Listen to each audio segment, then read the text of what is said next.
ಜಮಖಂಡಿ ವಿಧಾನಸಭಾ ಕ್ಷೇತ್ರದ ಟಿಕೆಟ್ಗಾಗಿ ಫೈಟ್ ನಡೀತಾ ಇದೆ. ಬಿಜೆಪಿ ಟಿಕೆಟ್ ಆಕಾಂಕ್ಷಿಗಳ ಸಂಖ್ಯೆ ಮತ್ತಷ್ಟು ಹೆಚ್ಚಳವಾಗಿದೆ. ಬಿಎಸ್ವೈ ನಿವಾಸಕ್ಕೆ ಇದೀಗ ಬಾಗಲಕೋಟೆಯಿಂದ ಒಂದು ದಂಡೆ ಆಗಮಿಸಿದೆ. ಬಿಎಸ್ವೈ ಮನೆಗೆ ಜಮಖಂಡಿ ಬಿಜೆಪಿ ಟಿಕೆಟ್ ಆಕಾಂಕ್ಷಿಗಳು ಆಗಮಿಸಿದ್ದಾರೆ. ಶ್ರೀಕಾಂತ್ ಕುಲಕರ್ಣಿ, ಸಂಗಮೇಶ್ ನಿರಾಣಿ ಆಗಮಿಸಿದ್ದಾರೆ. ಬಸವರಾಜ್ ಕಲುತ್ತಿಗೆ ಟಿಕೆಟ್ ನೀಡುವಂತೆ ಬೆಂಬಲಿಗರು ಒತ್ತಾಯವನ್ನ ಮಾಡ್ತಾ ಇದ್ದಾರೆ. ಬಿಎಸ್ವೈ ನಿವಾಸಕ್ಕೆ ಬಾಗಲಕೋಟೆ ಬಿಜೆಪಿ ಮುಖಂಡರು ಭೇಟಿ ನೀಡಿದ್ದಾರೆ.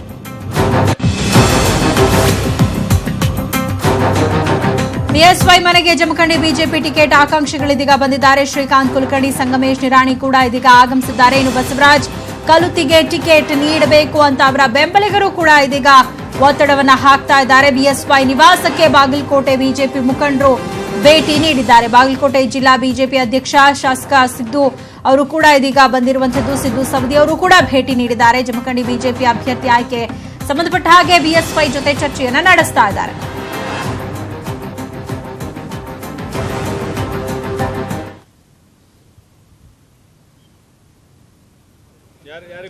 ಯಾರು ಬೇಕಾದ್ರೂ ಕೊಡ್ರಿ, ನಿಮ್ಗೆ ಯಾರು ಹೈಕಮಾಂಡ್ ಏನು ಮಾಡ್ತಾರೆ ಅದಕ್ಕೆ ಬದ್ಧದಾಗಿವಿ. ಎಲ್ಲರೂ ಯಾರಿಗೆ ಕೊಟ್ಟರು ನಾವು ಎಲ್ಲರೂ ಕೂಡಿ ಒಂದಾಗಿ ಮಾಡ್ತೀವಿ.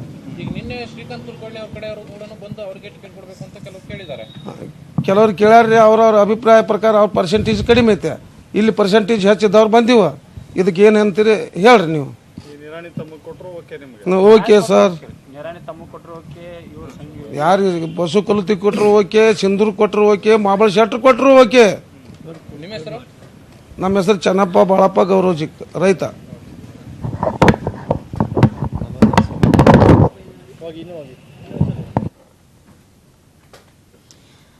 ಜಮಖಂಡಿ ವಿಧಾನಸಭಾ ಕ್ಷೇತ್ರದ ಟಿಕೆಟ್ಗಾಗಿ ಇದೀಗ ಫೈಟ್ ನಡೀತಾ ಇದೆ. ಬಿಜೆಪಿ ಟಿಕೆಟ್ ಆಕಾಂಕ್ಷಿಗಳ ಸಂಖ್ಯೆ ದಿನದಿಂದ ದಿನಕ್ಕೆ ಹೆಚ್ಚಾಗ್ತಾ ಇದೆ. ಆಕಾಂಕ್ಷಿಗಳೆಲ್ಲರೂ ಕೂಡ ಬಿಜೆಪಿ ರಾಜ್ಯಾಧ್ಯಕ್ಷ ಬಿಎಸ್ವೈ ಅವರನ್ನ ಭೇಟಿ ಮಾಡೋದಕ್ಕೆ ಆಗಮಿಸ್ತಾ ಇದ್ದಾರೆ. ಬಿಎಸ್ವೈ ಮನೆಗೆ ಜಮಖಂಡಿ ಬಿಜೆಪಿ ಟಿಕೆಟ್ ಆಕಾಂಕ್ಷಿಗಳಿದೀಗ ಆಗಮಿಸಿದ್ದಾರೆ. ಅವರ ಬೆಂಬಲಿಗರು ಕೂಡ ಬಂದಿದ್ದಾರೆ. ಶ್ರೀಕಾಂತ್ ಕುಲಕರ್ಣಿ, ಸಂಗಮೇಶ್ ನಿರಾಣಿ ಕೂಡ ಆಗಮಿಸಿದ್ದಾರೆ. ಬಸವರಾಜ್ ಕಲುತ್ತಿಗೆ ಟಿಕೆಟ್ ನೀಡಬೇಕು ಅಂತ ಅವರ ಬೆಂಬಲಿಗರು ಒತ್ತಾಯ ಮಾಡ್ತಾ ಇದ್ದಾರೆ. ಹಾಗಾಗಿ ಯಾರಿಗೆ ಟಿಕೆಟ್ ನೀಡಬೇಕು, ಯಾರು ಸೂಕ್ತ ಅಭ್ಯರ್ಥಿ, ಯಾರನ್ನ ನಿಲ್ಲಿಸಿದ್ರೆ ಗೆಲ್ತಾರೆ ಅನ್ನುವಂತಹ ಒಂದು ಚರ್ಚೆ ಬಿಎಸ್ವೈ ನಿವಾಸದಲ್ಲಿ ಆಗ್ತಾ ಇದೆ.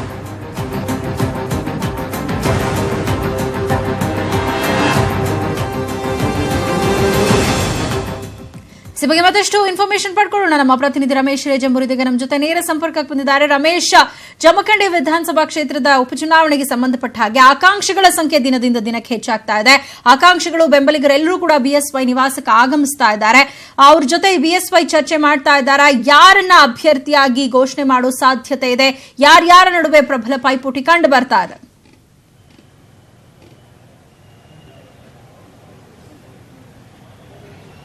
ಸೌಮ್ಯ, ಪ್ರಮುಖವಾಗಿ ಇವತ್ತು ಯಡಿಯೂರಪ್ಪನವರ ನಿವಾಸದಲ್ಲಿ ಜಮಖಂಡಿ ಕ್ಷೇತ್ರ ಮತ್ತೆ ರಾಮನಗರ ಕ್ಷೇತ್ರದ ಏನು ವಿಧಾನಸಭಾ ಅಭ್ಯರ್ಥಿಗಳನ್ನ ಯಾರನ್ನ ಮಾಡಬೇಕು ಅನ್ನುವಂಥ ವಿಚಾರಕ್ಕೆ ಸಂಬಂಧಪಟ್ಟಾಗೆ ಚರ್ಚೆ ನಡೀತಾ ಇರುವಂತದ್ದು.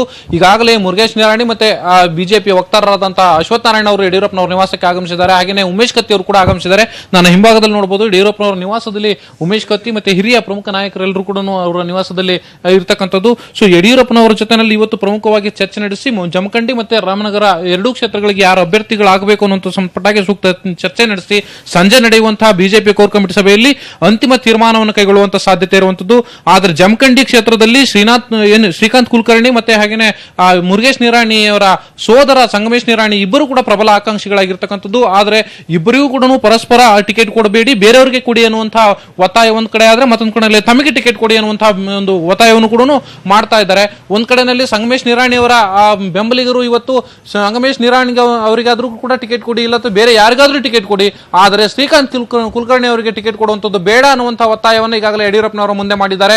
ಜೊತೆಗೆ ಶ್ರೀಕಾಂತ್ ಕುಲಕರ್ಣಿ ಅವರ ಬೆಂಬಲಿಗರು ಮೊನ್ನೆ 2 ದಿನಗಳ ಕಾಲ ಯಡಿಯೂರಪ್ಪನವರನ್ನ ಭೇಟಿ ಮಾಡಿ ತಮಗೆ ಟಿಕೆಟ್ ಕೊಡಬೇಕು, ಯಾಕೆಂದ್ರೆ ಕಳೆದ ಬಾರಿ ಕೂಡ ನಾವು ಸ್ಪರ್ಧೆಯನ್ನ ಮಾಡಿದ್ವಿ ಅನ್ನುವಂತಹ ಮಾತನ್ನು ಹೇಳಿದ್ದಾರೆ. ಸೊ ಹಾಗಾಗಿ ಯಡಿಯೂರಪ್ಪನವರು ಎರಡೂ ಬಣದ ಮುಖಂಡರ ಜೊತೆ